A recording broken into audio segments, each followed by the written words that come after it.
नमस्कार दोस्तों, मेरा नाम है भालचंद्र। ब्रह्मांड सिद्ध एस्ट्रो में आप सभी का स्वागत है। आज के इस वीडियो में हम चर्चा करेंगे कर्क राशि के लिए फरवरी 2021 का संपूर्ण राशिफल। कैसे होंगे ग्रह योग, कैसे होंगे ग्रहों के राशांतर और वो आपके राशि पर किस प्रकार से परिणाम करने वाले हैं, कौन से निर्णय आपको लेने हैं, कौन से निर्णय आपको टालने हैं, सभी के बारे में चर्चा इस वीडियो में हम करने वाले हैं। अपने जो चैनल है ब्रह्मांड सिद्ध एस्ट्रो, इस चैनल पर मेष राशि से लेकर मीन राशि तक की जो सभी 12 राशियां हैं, इन सभी 12 राशियों के लिए फरवरी 2021 का राशिफल क्या होगा उसके संदर्भ वीडियो अपलोड हो रहे हैं। आप उसका आनंद जरूर लीजिए। तो आज के इस वीडियो में हम चर्चा करेंगे कर्क राशि का फरवरी 2021 का संपूर्ण राशिफल। सबसे पहले हम चर्चा करेंगे रवि ग्रह के बारे में। रवि ग्रह के बारे में अगर देखा जाए तो जो रवि ग्रह है आपके सप्तम भाव में भ्रमण कर रहा है और दिनांक 13 तारीख के बाद यह आपके अष्टम भाव में भ्रमण करेगा। और यह जो रवि है वो आपका द्वितीय भी है। तो फाइनेंस के मामले में अगर आपने देखा होगा कि छोटी मोटी प्रॉब्लम या फिर कॉम्प्लिकेशन आपको आ रहे थे, तो वो जो बातें हैं वो धीरे धीरे नॉर्मल होते हुए नजर आएंगे। जैसे ही ये जो रवि ग्रह है आपके सप्तम भाव से अष्टम भाव में भ्रमण करेगा, तो पैसे के मामले में अगर देखा जाए तो इस तरह से आपको जो पैसे की जो इनकम है वो हो सकती है कि जिसके बारे में आपने सोचा नहीं था। कभी कभी होता क्या है कि हम काम करते जाते हैं लेकिन लाभ के बारे में नहीं सोचते, तो अनएक्सपेक्टेड लाभ जिसे हम कहते हैं, उसी प्रकार के लाभ आपको इस महीने में होने के चांसेस ज़्यादा है। दूसरी ज़्यादा महत्वपूर्ण बात, अगर आपका विवाह हुआ है तो आपके जो वैवाहिक जोड़ीदार है वो थोड़ा सा आपके ऊपर हावी हो रहे थे, लेकिन 15-16 तारीख के बाद ये जो बात है वो भी नॉर्मल होते हुए नजर आएगी। तो ये जो रवि का भ्रमण है आपके लिए वैसे देखा जाए तो शुभ फलदायी साबित होगा। इसके बाद हम चर्चा करेंगे मंगल ग्रह के बारे में। मंगल जो ग्रह है आपके राशि के लिए राजयोग कारक ग्रह है। यह आपका पंचमेश भी है और दशमेश भी है और दिनांक 21 तारीख के बाद यह जो मंगल है वह आपके लाभ भाव में भ्रमण करेगा। तो आपने देखा होगा कि जो भी आप काम करते हो उसके संदर्भ में कुछ अच्छी बातें या फिर अच्छे शुभ कारक जो परिणाम है वो आपने देखे होंगे।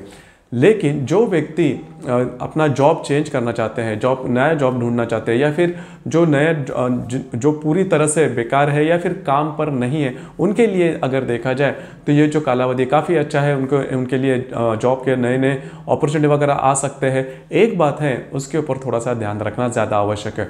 जो व्यक्ति जॉब पे है उनके लिए, जहाँ पर वो काम करते हैं, नौकरी करते हैं या फिर व्यवसाय करते हैं, खास करके नौकरी करते हैं, वहाँ पर के जो सहकर्मी होंगे उनके साथ छोटी मोटी बातों को लेकर तकरार वगैरह हो सकती है, तो उसके ऊपर थोड़ा सा ध्यान देना आवश्यक है।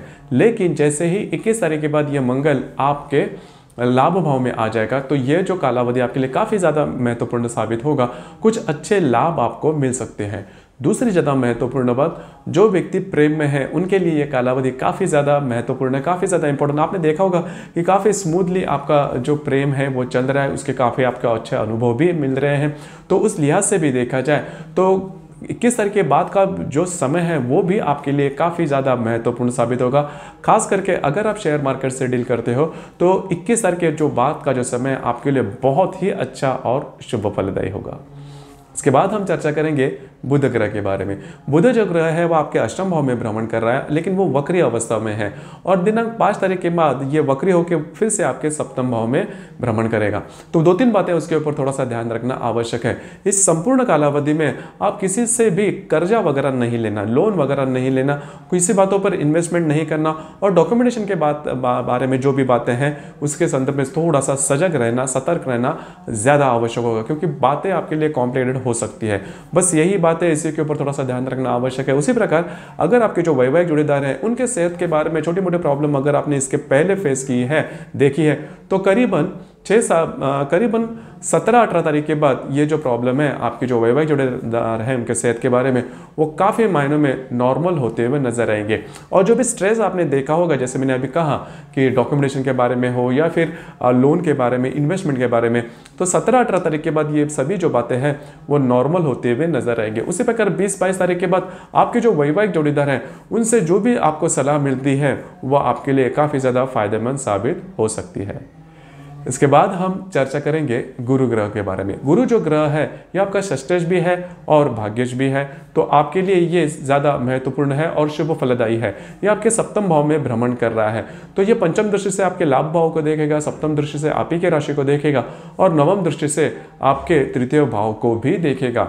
तो ये जो गुरु का भ्रमण है आपके लिए बहुत ही ज़्यादा महत्वपूर्ण और शुभ फलदायी होगा। कुछ अच्छे लाभ वगैरह मिल सकते हैं। उसी प्रकार आपके जो मित्र परिवार होंगे उनसे भी कुछ अच्छी सलाह आपको मिल सकती है, जो कि आगे आने वाले समय में आपको काफ़ी ज़्यादा महत्वपूर्ण साबित होगी। उसी प्रकार जो भी मैंने इसके पहले कहा कि जैसे कि रवि के भ्रमण में आपके जो वैवाहिक जोड़ीदार है वो आपके ऊपर हावी हो सकते हैं, लेकिन 13-14 तारीख के बाद ये जो गुरु है आपके लिए काफ़ी ज़्यादा महत्वपूर्ण साबित होगा। छोटे मोटे आपके जो ट्रैवलिंग है वो भी हो सकते हैं, लेकिन वो अच्छे तरीके से, या फिर उसकी जो रिजल्ट्स है वो काफ़ी अच्छे आएंगे। तो गुरु का भ्रमण भी आपके लिए शुभ फलदायी साबित होगा। इसके बाद हम चर्चा करेंगे शुक्र ग्रह के बारे में। शुक्र ग्रह आपके सप्तम भाव में भ्रमण कर रहा है। दिनांक 21 तारीख के बाद यह जो शुक्र ग्रह है यह आपके अष्टम भाव में भ्रमण करेगा। यह जो शुक्र ग्रह है आपका लाभेश भी है और चतुर्थेश भी है। तो 2-3 बातें हैं, उसके ऊपर थोड़ा सा ध्यान देना आवश्यक है। 21 तारीख के बाद का जो समय है उसमें आपके घर के जो महिला वर्ग है उनके सेहत के ऊपर थोड़ा सा ध्यान देना आवश्यक है। ये बात काफ़ी ज़्यादा महत्वपूर्ण है। और 21 तारीख के बाद का जो समय है वो आपके लिए ईजी मनी जिसे हम बोलते हैं उसके लिए भी काफ़ी ज़्यादा महत्वपूर्ण साबित होगा। जैसे कि मैंने रवि ग्रह के बारे में भी कहा था कि रवि का जो भ्रमण होगा वो आपके लिए करीबन 13 तारीख के बाद शुभ फलदायी होगा पैसे के मामले में। तो शुक्र का भ्रमण भी उसी प्रकार से होगा। तो उस लिहाज से अगर देखा जाए तो शुक्र का भ्रमण आपके लिए काफ़ी ज़्यादा महत्वपूर्ण साबित होगा, शुभ फलदायी होगा। सिर्फ आपके घर के जो महिला वर्ग हैं उनके सेहत के ऊपर थोड़ा सा ध्यान रखना ज़्यादा आवश्यक होगा। इसके बाद हम चर्चा करेंगे शनि ग्रह के बारे में। शनि जो ग्रह है वो आपके सप्तम भाव में भ्रमण कर रहा है और ये संपूर्ण महीना ये शनि ग्रह आपके सप्तम भाव में ही भ्रमण करेगा, जो कि काफ़ी अच्छी बात है। 2-3 बातें हैं। ये जो शनि ग्रह तृतीय दृष्टि से आपके भाग्य भाव को देखेगा, सप्तम दृष्टि से आप ही के राशि को देखेगा और दशम दृष्टि से आपके चतुर्थ भाव को देखेगा। लेकिन ये शनि ग्रह स्वयं की राशि में है, इसी वजह से इसके जो परिणाम होंगे वो आपके लिए काफ़ी ज़्यादा शुभ फलदायी होंगे। अगर आपके मन में कोई बड़ी योजना है जिसके ऊपर आप काम करना चाहते हो तो ये बात आपके लिए शुभ फलदायी साबित होगी। उसी प्रकार अब हम चर्चा करेंगे राहु और केतु के बारे में।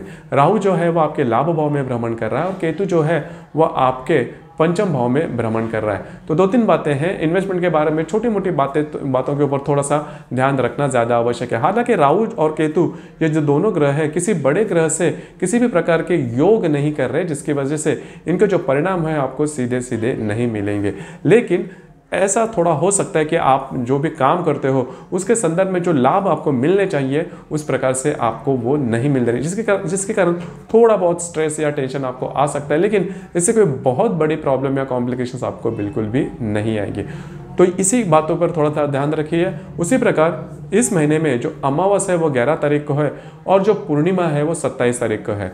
अमावस या पूर्णिमा ये दोनों ग्रह हैं वो इसके जो परिणाम है वो बहुत ज़्यादा महत्वपूर्ण होते हैं, क्योंकि इस समय में पृथ्वी का चंद्रमा और सूर्य का जो आकर्षण होता है पृथ्वी के प्रति वो काफ़ी ज़्यादा पाया जाता है, जिसकी वजह से हमारी जो भावनाएं हैं वो काफ़ी ज़्यादा तीव्रतम होती है। तो इसी के ऊपर थोड़ा सा ध्यान रखना आपको ज़्यादा आवश्यक है। किसी भी प्रकार के बड़े निर्णय अमावस पूर्णिमा मतलब इस महीने के 11 और 27 तारीख के दरमियान बिल्कुल भी नहीं लेना। अगर लेते हो तो वो चूकने की संभावना काफ़ी ज़्यादा बनती है। तो दोस्तों ये था फरवरी 2021 के लिए कर्क राशि का संपूर्ण राशिफल। आपको ये राशिफल कैसे लगा, आपने किस तरह से अनुभव किया, नीचे कमेंट बॉक्स में जरूर कमेंट करना। और अपना जो चैनल है ब्रह्मांड सिद्धि एस्ट्रो, इसे भी लाइक शेयर और सब्सक्राइब जरूर करना। धन्यवाद।